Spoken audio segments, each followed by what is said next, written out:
माननीय चाँद मोहम्मद सर, राष्ट्रीय प्रभारी राष्ट्रीय मुस्लिम मोर्चा नई दिल्ली है, मैं उनको निवेदन करता हूँ आप आए और अपनी इस आंदोलन को संबोधित करें। माननीय चाँद मोहम्मद सर। बहुत बहुत धन्यवाद। साथियों, पूरे देश में ईवीएम के जरिए इस देश में लोकतांत्रिक और संवैधानिक मूल्यों को आज मनुवादी पार्टियों ने खत्म करने का काम किया और जिस संविधान की रचना डॉक्टर बाबा साहब अम्बेडकर ने की, जिसमें 395 आर्टिकल, 12 अनुसूचियां और 22 अध्याय लिखे, तो मैंने जितना संविधान के बारे में पढ़ा, जितना जाना और जितना जानने और समझने की कोशिश निरंतर कर रहा हूं, तो मैंने पाया कि जिस संविधान की रचना डॉक्टर बाबा साहब अम्बेडकर ने किया, उसमें लिखे प्रत्येक जो आर्टिकल है और प्रत्येक आर्टिकल के अंदर जो प्रत्येक वर्ड है, इस देश के मूल निवासी बहुजन समाज को अधिकार संपन्न बनाने के लिए लिखे। लेकिन ये ईवीएम से चुनी हुई सरकारों ने उसी डॉक्टर बाबा साहब अम्बेडकर के संविधान में पिछले 75 सालों में 400 से अधिक संविधान में संशोधन कर दिए।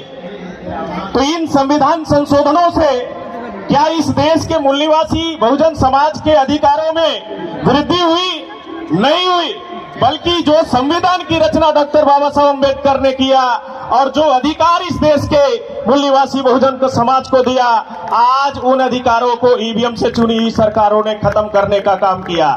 इसलिए इस मंच से मैं कहना चाहता हूं कि ये जो ईवीएम मशीन के जरिए वोट के अधिकार पर अटैक नहीं है, बल्कि डॉक्टर बाबा साहब अम्बेडकर के लिखे गए संविधान पर अटैक है। ये ईवीएम मशीन के जरिए जो मनुवादी पार्टियां हैं, ये इस देश के मूल निवासियों के वोट के अधिकार पर अटैक नहीं कर रही है, बल्कि डॉक्टर बाबा साहब अम्बेडकर के लिखे गए संविधान पर अटैक कर रही है। और संविधान पर अटैक इस देश के मूल निवासी बहुजन समाज के लोग बर्दाश्त नहीं कर सकते। इस देश में साथियों, ईवीएम मशीन संवेदनहीन मशीन है।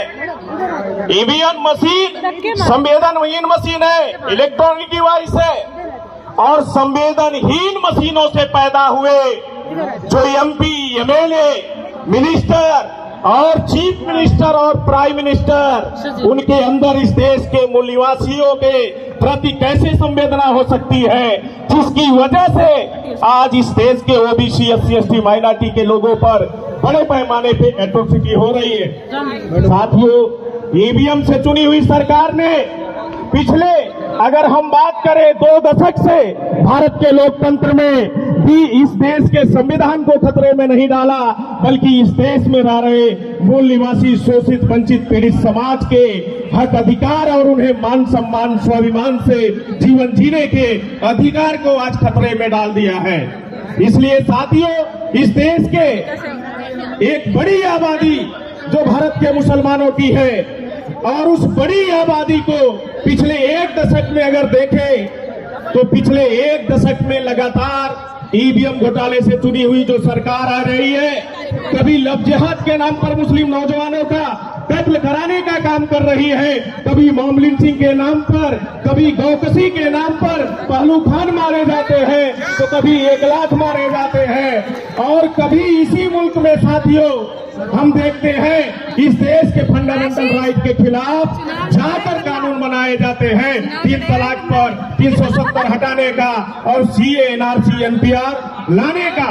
ये सारे कानून साथियों इस दशक में अगर हम देखें तो ये ईवीएम से चुनी हुई सरकारों के जरिए किया जा रहा है। और इसलिए साथियों, पूरे देश भर में राष्ट्रीय मुस्लिम मोर्चा इस ईवीएम के घोटाले से चुनी हुई सरकार का बहिष्कार करता है और पूरे देश में राष्ट्रीय स्तर पर मूल निवासी बहुजनों के अंदर पिछले लगातार 2012 से लगातार 2012 से भारत मुक्ति मोर्चा के राष्ट्रीय अध्यक्ष वामन मेश्राम साहब इस देश के मूल निवासी बहुजनों के अंदर और 6.5 लाख गांवों में जाकर उन्होंने ईवीएम में किस तरह से घोटाला होता है और ईवीएम लोकतंत्र विरोधी है, संविधान विरोधी है। और 8 अक्टूबर 2013 को सुप्रीम कोर्ट ने इस बात को स्वीकार किया, इलेक्ट्रॉनिक वोटिंग मशीन से फ्री, फेयर और ट्रांसपेरेंट तरीके से चुनाव संभव नहीं है।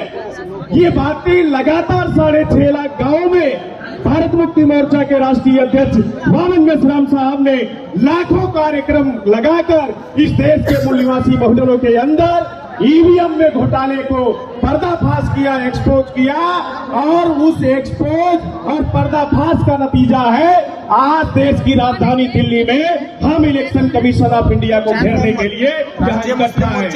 इसलिए साथियों, हमें आज इकट्ठा होकर इस देश के लोकतंत्र और संविधान को खत्म करने वाले इस तंत्र को खत्म करने की जरूरत है। और हम सभी लोग इस देश के मूल निवासी हैं। इसलिए साथियों, मैं कहा करता हूँ, हम सभी लोग इस देश के एक सभ्यता और एक संस्कृति और एक रक्त के लोग हैं, एक खून के लोग हैं, एक डीएनए के लोग हैं। इसलिए मैं कहा करता हूँ कि शेरनी की नस्लें कभी सियार पैदा नहीं करती, शेरनी की नस्लें कभी सियार पैदा नहीं करती। हम मूल निवासियों की माएँ कभी गद्दार पैदा नहीं करती। भेड़ियों की ताकत से जो आरएसएस और बीजेपी के लोग हैं, इस मंच से मैं चुनौती देना चाहता हूं, भेड़ियों की ताकत से चीते मरा नहीं करते। भीम और बुद्ध और मोहम्मद के दीवाने किसी से डरा नहीं करते। हम डरने वाले लोग नहीं हैं, लड़ने वाले लोग हैं, संघर्ष करने वाले लोग हैं। साथियों, आखिरी बात नारे के साथ मैं समाप्त करना चाहता हूं। हम बोलेंगे एक नारा कि वोट की चोरी ईवीएम से नहीं चलेगी।